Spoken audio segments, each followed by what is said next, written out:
It would be unconscionable if South Africa were to be profiting from the misery and devastation of wars in different parts of the world, right? Well, that's exactly what the lobby group Open Secrets and its researchers are alleging to be happening. The group alleges that in 2015, South African weapons manufacturers exported military hardware to countries like the United Arab Emirates and Saudi Arabia that ended up in play in the Yemen conflict. It's not the first time these allegations are raised, of course, but it raises questions about this country's armaments industry, its checks and balances, as well as moral scruples. This as allegations also emerge that South African mercenary groups may be active in the Mozambican conflict in the region of Cabo Delgado.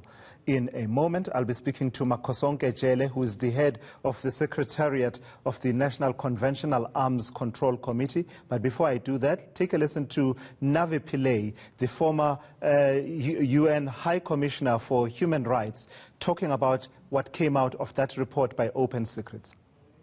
This report has investigated the activities of Rheinmetall Denel Munition, which is a South African SOE, which has a joint venture with the German company of the same name, Rheinmetall. Rheinmetall Germany has 51% shares, South African Denel 49%. And this body sells arms to Yemen, and since the start of the civil conflict, from 2015 to 2016,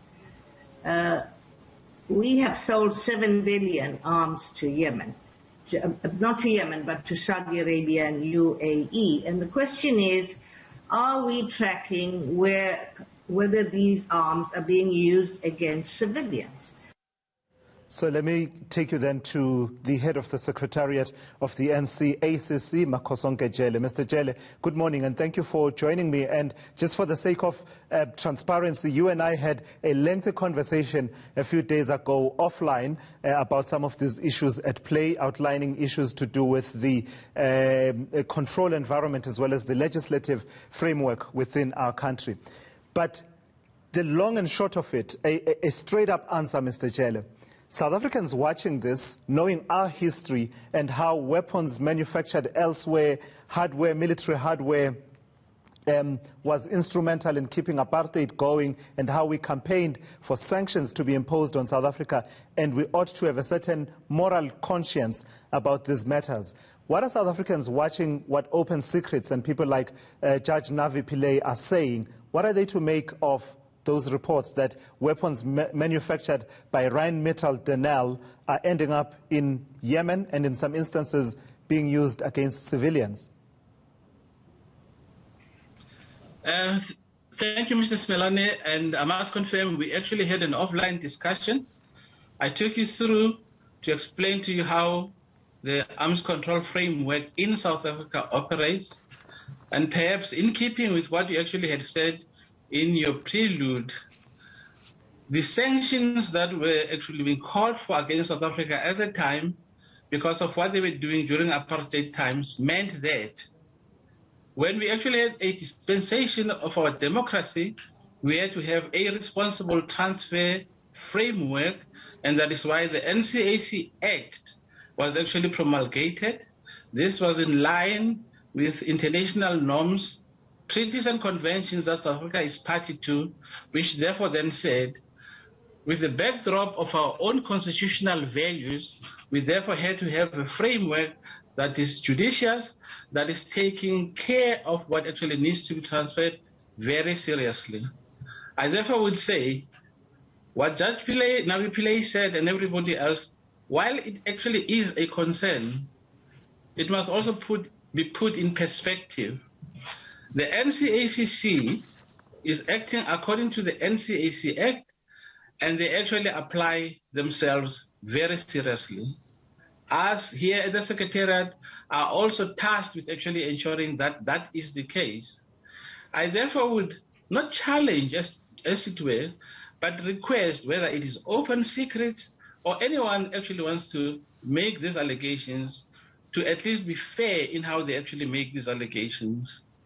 My correspondence with Open Secrets possibly was never made visible to yourselves, But I actually urge anyone to actually say to Open Secrets, make visible that which the NCACC Secretariat corresponded or responded to with you, in order for you to then juxtapose that with their report in how it was actually concluded, given what we actually responded to. What is the nub then of your response to them? What did you say to the question, the direct and blunt question that says, did weapons manufactured by Rheinmetall Denel end up manufactured and exported to United Arab Emirates and Saudi Arabia, who are active in the conflict in Yemen?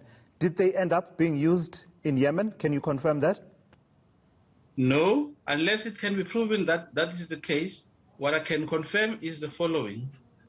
The NCACC has, as in the past, and possibly will in the future, authorized transfers that go to any country that would have been an applicant that seeks to acquire those implements of war which are sanctioned in terms of the UN, where they would say a sovereign entity should be in a position to can actually acquire those in the protection of her citizens, which therefore then says, in terms of Section 15, we satisfied ourselves that that which goes to either the UAE or Saudi Arabia would have been for their exclusive use, also would actually have ended up in Saudi Arabia, which therefore then says, by extension, if one alleges that those ended up there, it cannot be an automatic extension when one looks at our reports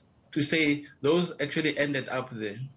I can also point out, Mrs. Simelane, in South Africa as well, that while some experts also say that those two countries also have got munitions factories that actually manufacture munitions, it would seem either Open Secrets or whoever claims otherwise tend to be oblivious to that, because they have to then make us look as bad as we actually want us to be. But in fairness, one of those plants in Saudi Arabia has Denel links to it. So even then, if we take that argument and say they have their own munitions plants, there's still a South African link, at least in the case of one of those countries. Transfers, Mr. Simelane, happen between two countries at a sovereign level. And when we actually authorize this being South Africa, we're actually transferring this to a sovereign entity, not to non-state actors and all that. I have, for instance, said to Open Secrets, which they didn't probably choose to actually inform South Africa of, and that is to say, the matter which often is cited is the massacre at Hodeida. Please indicate to us which of what you say claim or proves that that which was used in Hodeida actually came from South Africa. We were told that there was a serial number and this and all that. Up to this day, Mrs. Simelane, I'm still waiting for whoever claims that that is the case. It is rather difficult it is rather Hello? difficult. I'm sorry, Mr. Jele, running out of time. It is rather difficult for civilian, and civic groups to bring you conclusive proof, given the difficulties really of penetrating some of the defense industries. But it has been reported that the fragments that were found in Hodeida share several characteristics which are distinctive to the 120-millimeter mortar bombs manufactured by Rheinmetall Denel. That's the allegation. But before I run out of time completely, I want to check on one thing with you. The other area which your Secretariat is responsible for is the issue around the prohibition of foreign military assistance. Recently we saw reports around activities in Cabo Delgado in Mozambique and the suggestion that South African companies are active there, which, if they are active as mercenaries and fighting in the conflict, would obviously be against the law. What do you know about that situation at this point as we speak? What I know, again, Mr. Simelane, as you would have said, it's difficult for maybe NGOs to provide conclusive evidence. I would rather they actually help us, because we are in South Africa. We get our information as to who does what using our own state organs. I can confirm that due to a duly authorized process, South Africa has transferred what is actually required by the Mozambican government for its own consumption. However, the extension that therefore there are South Africans that are actually working for the Mozambican government should actually correctly be placed at the door of the Mozambican government. Safe to say that if it is actually a case that they are operating there, we can confirm that none of them have actually applied to be there to do exactly what is claimed to be done. And therefore, in that case, they'll be in violation of the law. However, I sit here as the complainant if that is the case, and when there is credible evidence that can actually be sourced, we would then use that so that the investigative arms in South Africa and therefore the prosecutorial organs as well spring into action to then deal with that matter. However, as you would know, evidence needs to be produced that is credible upon which we can work. Yeah. For as long as I know, what I've heard is they're South Africans. The act as it is, correct, has extrajudicial capacity to actually say those that are South Africans who are actually in other countries committing wrongs in other countries do fall under the purview of the act as well as the jurisdiction of that actually then places them to be prosecutable. All right. Thank you for that, Mr. Makhosonke Jele. Completely out of time there. He is the head of the Secretariat of the National Conventional Arms Control Committee. Just to give you perspective of the regulator's view around some of the issues you will have seen being reported in the last few days.